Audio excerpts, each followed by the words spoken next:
Shalom. Shalom. Oh, nggak kedengeran suaranya? Tingkat 3 mana? Tingkat 3. Tingkat 2 mana? Tingkat 2. Bagaimana dengan tingkat 1? Ada semangat? Ada sukacita? Happy nggak hari ini? Pertama kali saya sangat mengucapkan syukur dan terima kasih kalau saya bisa berkumpul di tempat ini karena satu anugerah dan berkat Allah kepada saya, dan terlebih panitia atau bagian kerohanian yang membujuk saya, memberikan motivasi dan dorongan agar saya dapat membawakan firman Tuhan pada pagi hari ini. Mari kita membuka semuanya dalam Kolose 3 ayat 17. Kolose 3 ayat 17. Untuk menghargai dan menghormati firman Tuhan, saya minta semua saudara-saudari semuanya untuk bangkit berdiri. Kita akan membaca dengan semangat bahwa kita adalah pemenang-pemenang dan prajurit Allah. Dan segala sesuatu yang kamu lakukan dengan perkataan dan perbuatan, lakukan semua itu dalam nama Tuhan Yesus sambil mengucap syukur oleh Dia kepada Allah Bapa kita. Saya persilahkan untuk duduk kembali, saudara-saudari sekalian. Adapun perikop yang saya baca adalah manusia baru yang ditulis Paulus dan Timotius untuk jemaat Kolose dengan cetakan Lembaga Alkitab Indonesia. Kolose 3 ayat 17 ini menceritakan bagaimana ciptaan baru sesuai dengan 2 Korintus 5 ayat 17. Saudara-saudari yang saya kasihi, para jemaat sekalian yang menghadiri di tempat ini, anugerah dan berkat yang kita terima adalah anugerah yang terindah. Karena kenapa? Karena kita adalah pilihan-pilihan Allah untuk membentuk karakter kita sebagai orang yang beriman, sebagai prajurit Allah untuk menjadi pemenang-pemenang hidup di dunia. Bila kita pahami semuanya, ayat ini adalah ayat untuk kita semua kehidupan bermasyarakat, baik dalam pekerjaan, kelakuan, keluarga, ataupun dimanapun kita tinggal dengan situasi dan kondisi yang kita hadapi setiap hari. Para saudara sekalian, hari ini saya akan memberikan khotbah yaitu tentang integritas.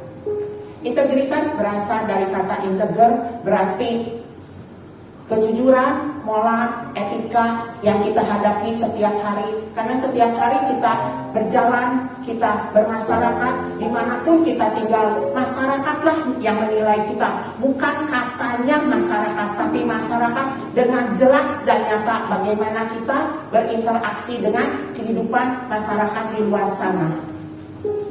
Jadi integritas yang saya maksudkan untuk saudara-saudari sekalian mahasiswa di sini adalah integritas bagaimana kita memotivasi kita sendiri dengan keefektifan, dengan memanage kita sendiri, bagaimana mendapatkan kebaikan dan kejujuran yang ada pada diri kita, sehingga diri kita bisa memunculkan apa yang disebut iman yang terbukti dari kehidupan di dunia ini, sehingga kita menjalankan kehidupan dengan baik dan benar.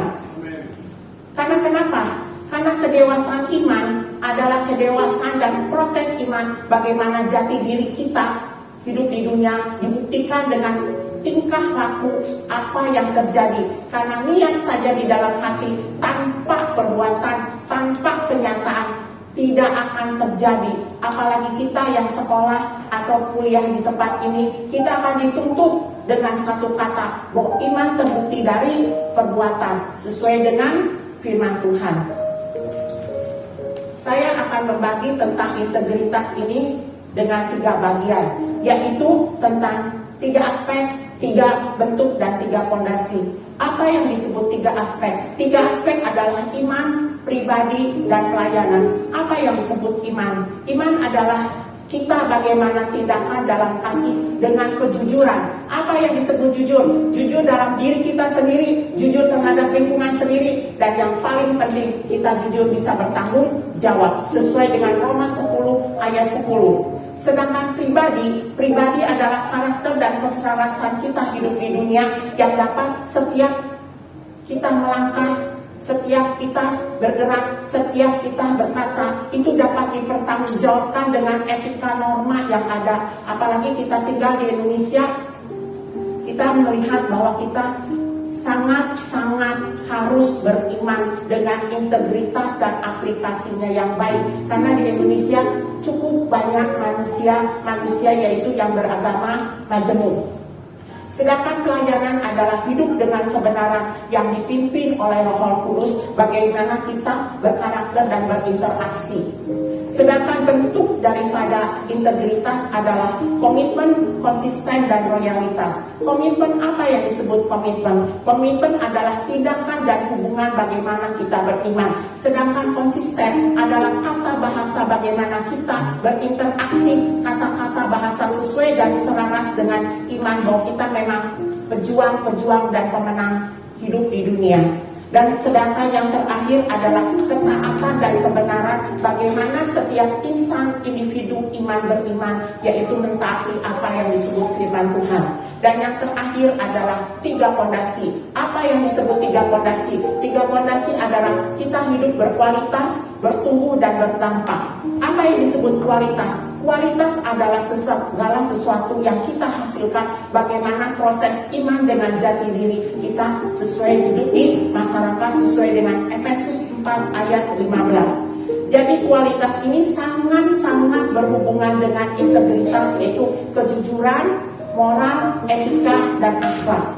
Sedangkan berdampak, apa yang disebut berdampak? Berdampak adalah motivasi keselarasan kita, ucapan dan tindakan dalam konsisten sesuai Yakobus 2 ayat 24, karena iman tanpa perbuatan adalah mati. Sedangkan yang terakhir adalah bertumbuh, yaitu perubahan sikap yang ada dalam diri kita, bagaimana kita mengelola hati kita, bagaimana kita bertindak, dan bagaimana kenyataan dengan jelas dan nyata apa tujuan kita hidup di dunia, apalagi kita hidup sebagai orang yang beriman.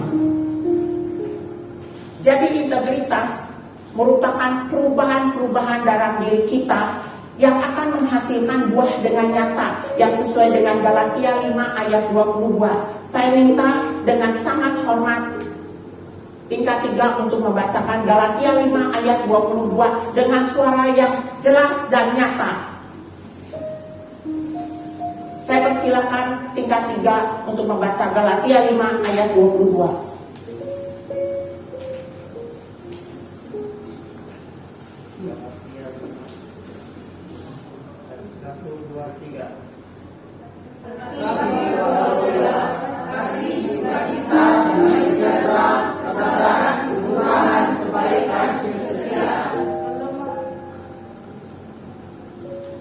Kelemahan, kelembutan, dan saya akan mengambil satu kata di sini. Apa yang disebut penguasaan diri? Penguasaan diri adalah bagaimana kita memotivasi, bagaimana kita mengendalikan diri kita sendiri terhadap kemarahan, kesedihan, dan satu lagi kita harus pintar dan pandai bagaimana mengelola iman kita dengan baik dan benar, bukan kata-kata dan bahasa, bukan keindahan memotivasi bibir. Bagaimana cara kita hidup di dunia sangat bermacam dan beragam. Karena kita tahu sendiri bahwa sukacita dan tulus adalah komunikasi yang kita lakukan dengan aplikasi yang benar, bagaimana interaksi kita hidup di masyarakat. Karena ingat satu hal, bahwa kita harus mengeluarkan bagaimana identitas kita sebagai garam dan terang dunia yang terdapat dalam Matius 3:5-13-14. Saya akan mengambil contoh terutama bagi kalian mahasiswa di sini. Saya akan mengambil contoh tentang integritas. Bagaimana integritas kita orang beriman? Kita ketahui sendiri bahwa kemajuan dan waktu serta kesempatan yang telah ada, kita lihat bagaimana perkembangan handphone atau yang lainnya begitu cepat mempengaruhi kita. Tapi ingat satu hal, hidup bukan cuma materi, hidup bukan cuma kepintaran, hidup bukan cuma bagaimana mengelola kata bahasa. Tapi ingat satu hal, hidup adalah trinitas, yaitu roh, jiwa, dan tubuh sesuai dengan 1 Tesalonika 5 ayat 23. Karena kenapa?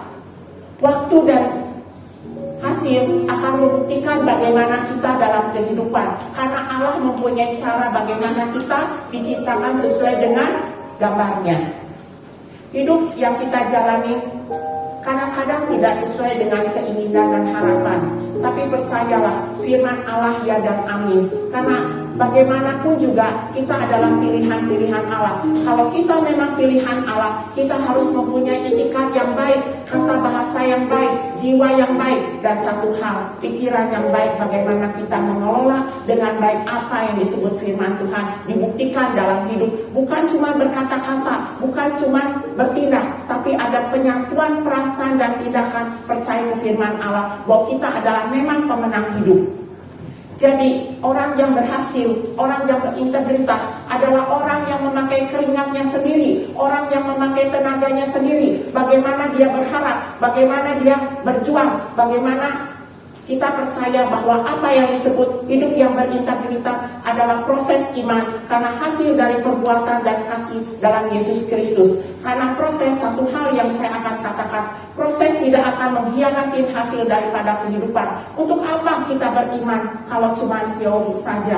Iman memerlukan bentuk daripada tindakan dan perbuatan yang selaras dengan firman Tuhan. Dan sebagai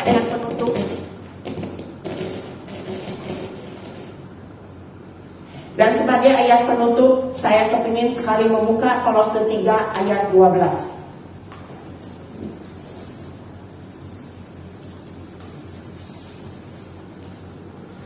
Saya kepingin sekali mendengarkan tingkat 1 untuk membaca firman Allah Kolose 3 ayat 12 dengan sambil berdiri. Saya persilakan tingkat 1 untuk membaca Kolose 3 ayat 12.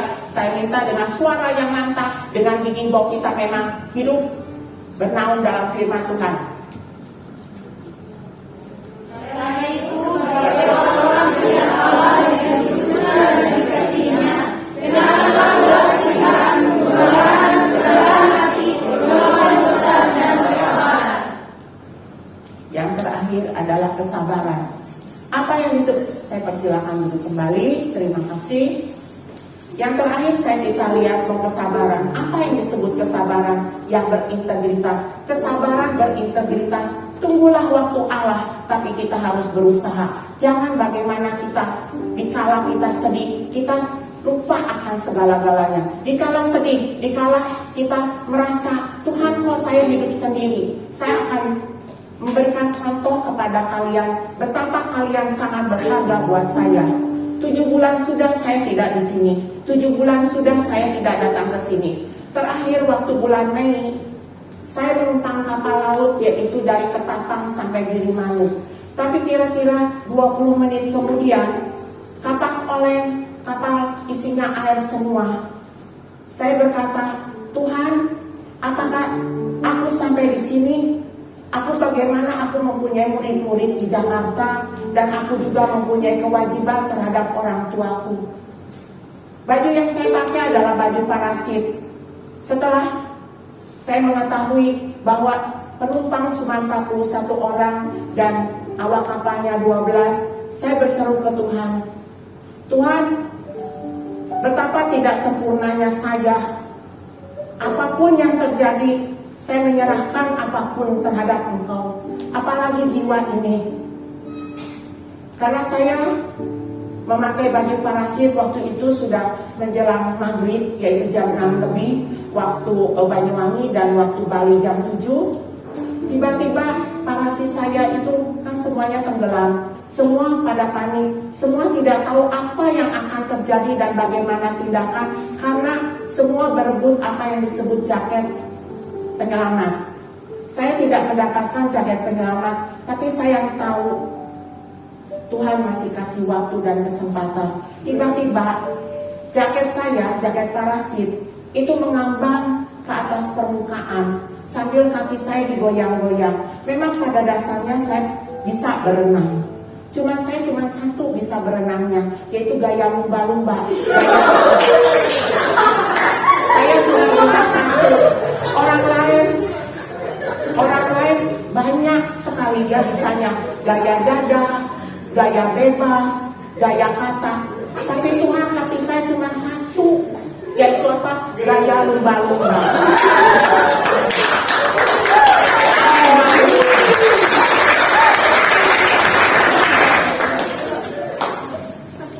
Setelah saya mengapung, di pikiran saya tidak tahu apa yang harus pergi ke barat, ke timur, karena semuanya air. Apa yang saya lakukan? Tiba-tiba mata sebelah kanan saya melihat makhluk yang putih, lucu lagi. Apa itu namanya? Yaitu ubur-ubur.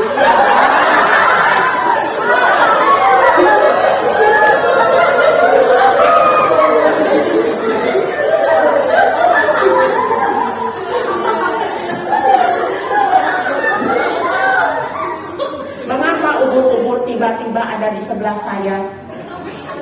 Saya percaya Tuhan yang ngirim. Ini bukan kesempatan, ini bukan waktu, tapi Tuhan yang memang mengirim ke saya. Saya pikir saya akan berenang. Bagaimana Tuhan saya akan berenang? Ke kiri, ke kanan saya tidak tahu. Kondisi saya begini, saya tetap harus melanjutkan hidup. Tiba-tiba saya berpikir, ya sudahlah, saya berenang gaya ubur-ubur aja. Bagaimana gaya ubur-ubur? Berenang dengan apa? Karena saya tahu ubur-ubur dipelihara Allah. Masa saya tidak dipelihara?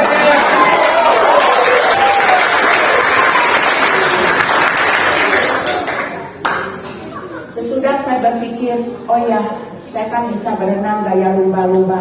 Maka saya berenanglah gaya lumba-lumba. Saya terapung kira-kira 1 jam lebih, sampai akhirnya seorang nelayan di pantai menyelamatkan saya. Saya masuk rumah sakit kira-kira 3 hari. Tapi yang saya tahu, ini bukan kata kesempatan, ini adalah kata hati, karena saya percaya bahwa Tuhan masih memberikan waktu kepada saya untuk dapat berdiri di sini. Saya rasa khotbah saya pagi ini semoga menjadi berkat dan motivasi bagi kalian semua. Dimanapun kita tinggal, bagaimanapun perasaan kita, maupun kita sedih ataupun kepepet, kita harus mengenal berapa banyak Allah memberikan langkah kebahagiaan kepada kita. Mari kita berdoa.